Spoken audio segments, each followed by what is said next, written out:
The standoff over property tax relief continues to play out between Republican leadership. One state representative, a Republican who favors eliminating property tax in Texas, filed legislation that will let you, the voter, say yes or no to property tax rate increases.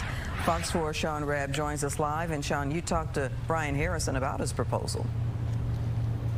We did, Clarice. We talked about his proposal and the ultimate goal of the Republican leadership in Texas to end property tax. Now, Harrison says it's already being done in some places, but statewide, one economist not so sure.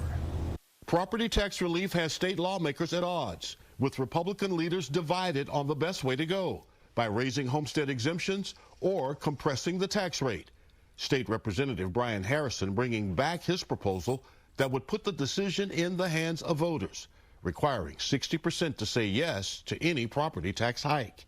If you're a local government and you want to raise property taxes, you should have to call an election, go to the voters, let the voters be in charge, and let them decide whether they agree with you or whether they think their level of taxation is too much. Harrison, like Governor Greg Abbott, wants to end property taxes in the long run. Well, you can never own your home with a system of never-ending property taxes. They're unethical. They are inconsistent with private property rights, and we've got to abolish property taxes in Texas. And says some Texas towns, though smaller, have created needed revenue without the tax. They do it through a variation on a consumption tax, so a sales tax, but it's unclear whether that rate would even have to go up very much at all, because we would have such a broad base, we could keep the tax rates really low. SMU economist Mike Davis. We could abolish the property tax and raise sales taxes to a really like European level, like be 15 or 20%.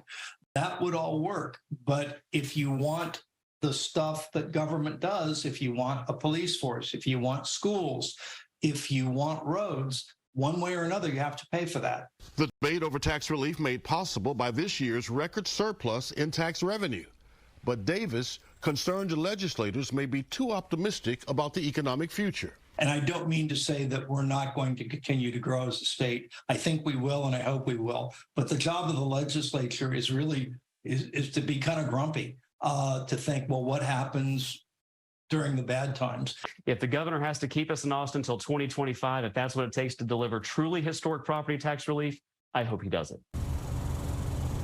So the leadership of the state, the Republican leadership, they seem to be dug in and not budging on what they think is the best way to address property tax relief. And the second session starts tomorrow. Clarice. Sean Rabb live. Thank you.